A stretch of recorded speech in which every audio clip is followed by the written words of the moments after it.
ಎಲ್ಲರಿಗೂ ನಮಸ್ತೆ. ಇವತ್ತಿನ ವಿಡಿಯೋದಲ್ಲಿ ಡಿಸೆಂಬರ್ ತಿಂಗಳ ಕಟಕ, ಸಿಂಹ, ಕನ್ಯಾ ರಾಶಿಯ ಮಾಸ ಭವಿಷ್ಯ ಹೇಗಿದೆ ಅಂತ ತಿಳ್ಕೊಳ್ಳೋಣ. ಮೊದಲನೇದಾಗಿ ಕಟಕ ರಾಶಿ. ಕಟಕ ರಾಶಿಯವರಿಗೆ ಈ ವಾರ ನೀವು ಅನಗತ್ಯ ಆಲೋಚನೆಗಳಿಂದ ಒತ್ತಡಕ್ಕೊಳಗಾಗುವುದರಿಂದ ಮಾನಸಿಕ ಅಶಾಂತಿ ಹೆಚ್ಚಾಗುತ್ತದೆ ಹಾಗೂ ಕೆಲಸ ಮಾಡುವ ಸಾಮರ್ಥ್ಯವು ಕಡಿಮೆಯಾಗುವುದು. ಎಲ್ಲ ರೀತಿಯ ಸಮಸ್ಯೆಗಳಿಗೆ ಸಿಲುಕಿ ಖಿನ್ನತೆಯನ್ನು ಅನುಭವಿಸುತ್ತೀರಿ. ಇದು ನಿಮ್ಮ ಕೆಲಸದ ಮೇಲೆ ಪ್ರಭಾವ ಬೀರುತ್ತದೆ. ನೀವು ಯಾವುದೇ ವಿಷಯದಲ್ಲೂ ಸಂಪೂರ್ಣ ನಿರ್ಧಾರವನ್ನು ತೆಗೆದುಕೊಳ್ಳಲು ಸಾಧ್ಯವಾಗುವುದಿಲ್ಲ. ಇದರಿಂದಾಗಿ ತೊಂದರೆಗಳು ಹೆಚ್ಚಾಗಬಹುದು.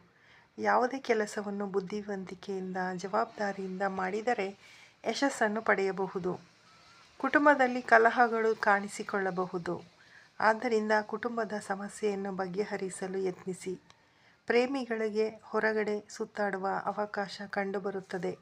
ಈ ಸಮಯದಲ್ಲಿ ತಮ್ಮ ಮನಸ್ಸಿನ ಮಾತುಗಳನ್ನು ಹೇಳುವ ಅವಕಾಶ ದೊರೆಯುವುದು. ಆರೋಗ್ಯದ ಸಮಸ್ಯೆಯನ್ನು ಎದುರಿಸಬೇಕಾಗಬಹುದು. ಆದ್ದರಿಂದ ಆರೋಗ್ಯದ ಬಗ್ಗೆ ಜಾಗರೂಕರಾಗಿರಿ. ನೆಕ್ಸ್ಟು ಸಿಂಹರಾಶಿ. ಈ ವಾರ ನೀವು ಮಹತ್ವಾಕಾಂಕ್ಷೆಯುಳ್ಳ ವ್ಯಕ್ತಿಯಾದ್ದರಿಂದ ಮಾಡುವ ಕೆಲಸವನ್ನು ಮನಸ್ಸಿಟ್ಟು ಮಾಡುವಿರಿ. ಯಾವುದೇ ಕೆಲಸವಾಗಲಿ ಜವಾಬ್ದಾರಿಯಿಂದ ಮಾಡುವಂತಹ ವ್ಯಕ್ತಿತ್ವ ನಿಮ್ಮದು. ಈ ವಾರ ನಿಮ್ಮ ಕುಟುಂಬದಲ್ಲಿ ಸಂತೋಷ ನೆಲೆಸಲಿದೆ. ಮನೆಯ ಕುಟುಂಬ ಸದಸ್ಯರೊಂದಿಗೆ ಆತ್ಮೀಯತೆ, ಪರಸ್ಪರ ಸಾಮರಸ್ಯವನ್ನು ಕಾಪಾಡಿಕೊಳ್ಳುವುದರಿಂದ ನಿಮಗೆ ಅನುಕೂಲವಾಗುವುದು.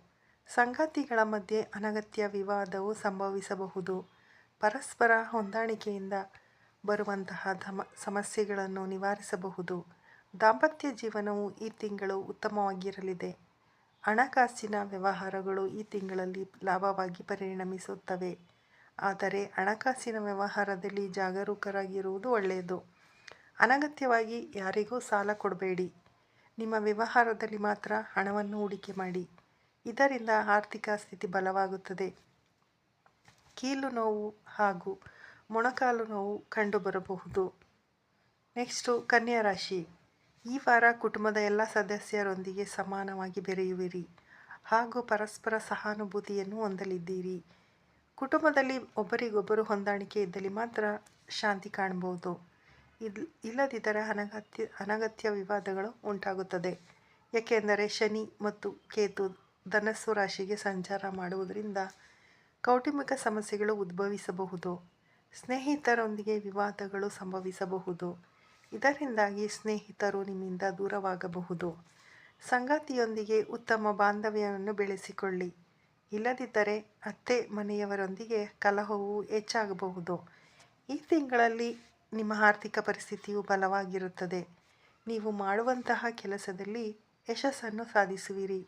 ಈ ವಾರ ನಿಮ್ಮ ಆರೋಗ್ಯದ ಬಗ್ಗೆ ಕಾಳಜಿ ವಹಿಸುವುದು ಒಳ್ಳೆಯದು.